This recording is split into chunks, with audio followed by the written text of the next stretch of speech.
allow me to regale you a tale of this one particular children's game for the Sega Genesis / Mega Drive, which stars a particularly famous mouse you might visually recognize.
First things first, you go with your mouse of choice, and then your difficulty of choice between cake, medium, and challenging.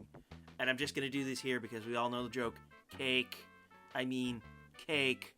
I mean ass!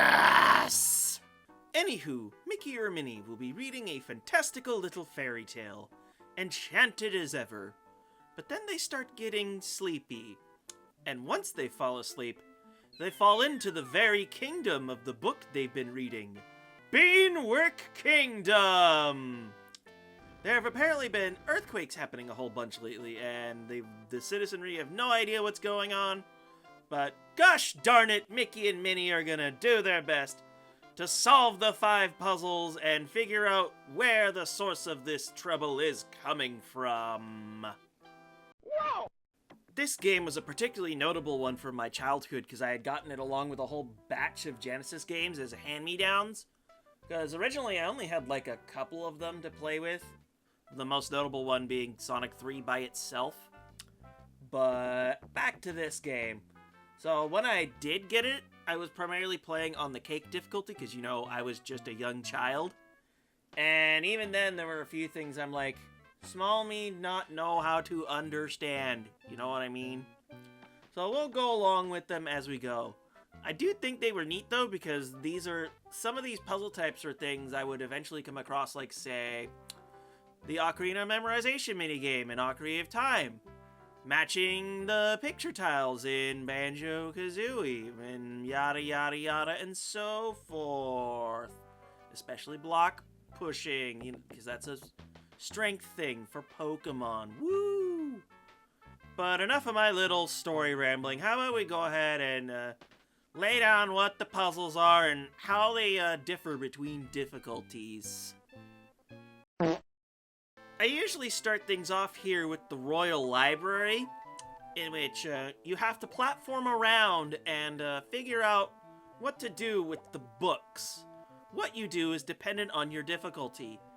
Cake has you be doing the general ABCs just in order, you know, H-I-J-K-L-M-N.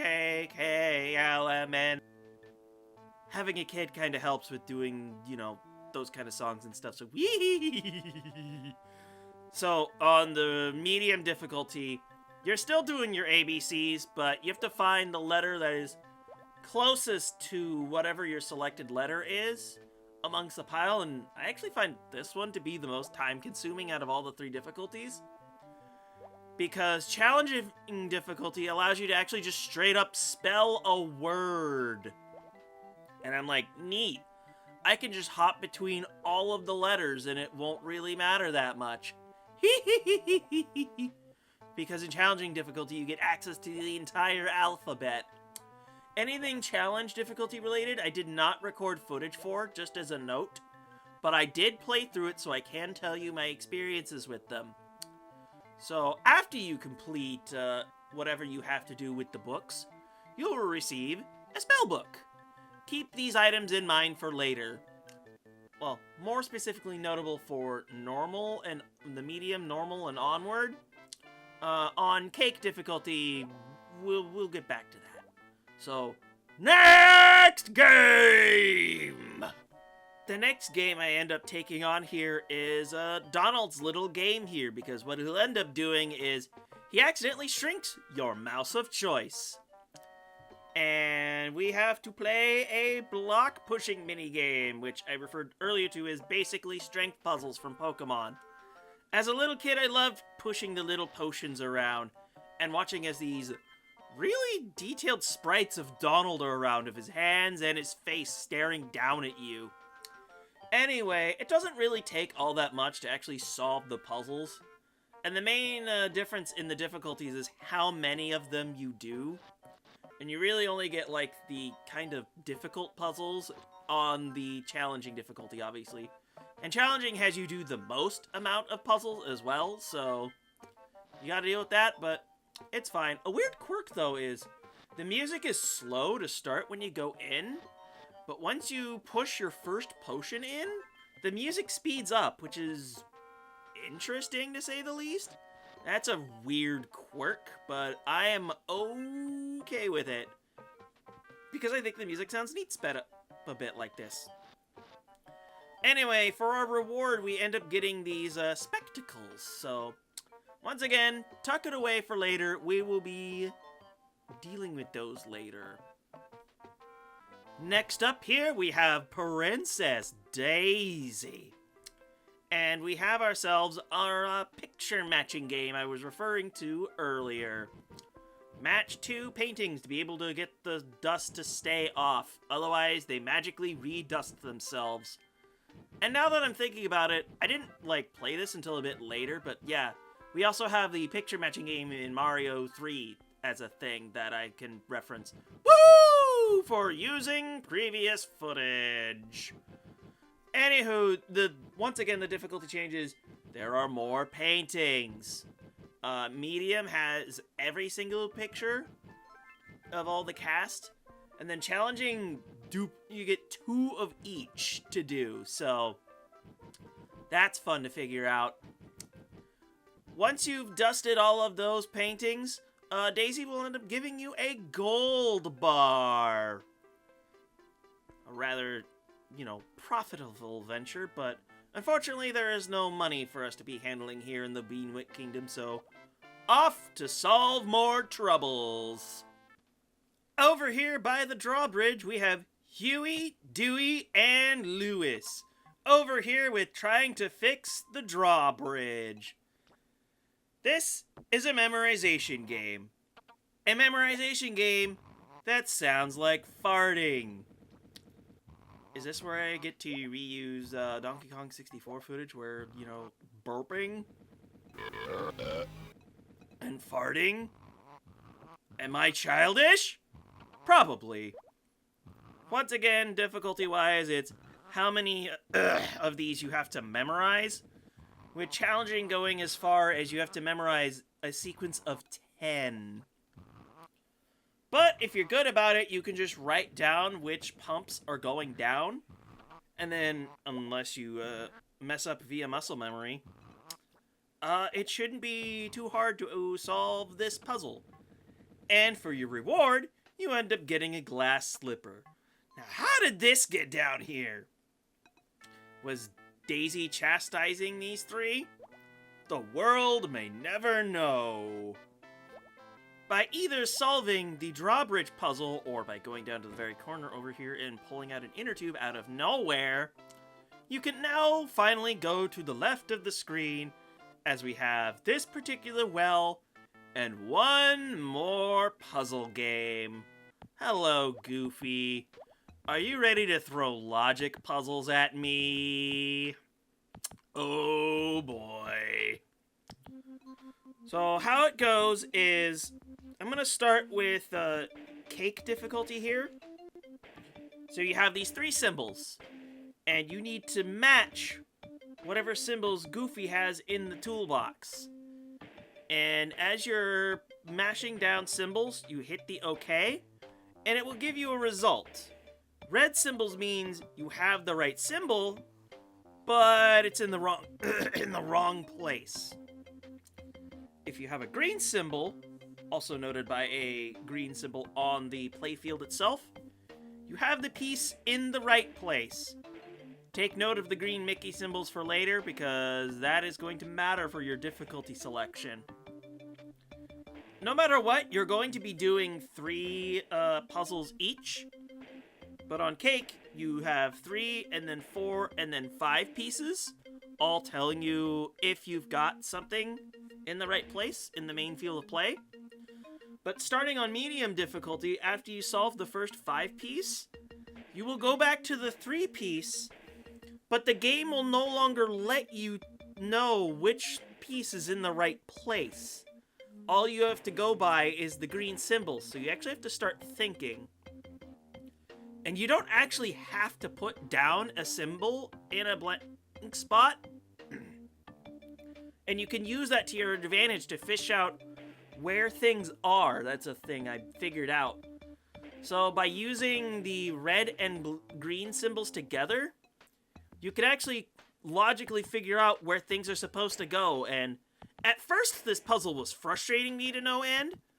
But when I finally got to stop and thinking about it, I was like, these are actually kind of neat. And yes, challenging difficulty will go up to the 5 pieces like this. So, yeah, keep that in mind. So yeah, this puzzle actually went from frustrating to actually probably my favorite one of the bunch because I was actually got me to stop and engage with a logic puzzle. I find it neat. No matter what, though, when you're done, you get Goofy's hammer. Neat! Unfortunately, though, you cannot go whacking things. But now that we have all 5 of these items, let's go pay everyone a visit again. So, as you revisit everyone, if you're playing the Cake difficulty, you will give the necessary item without even having to select it from the menu.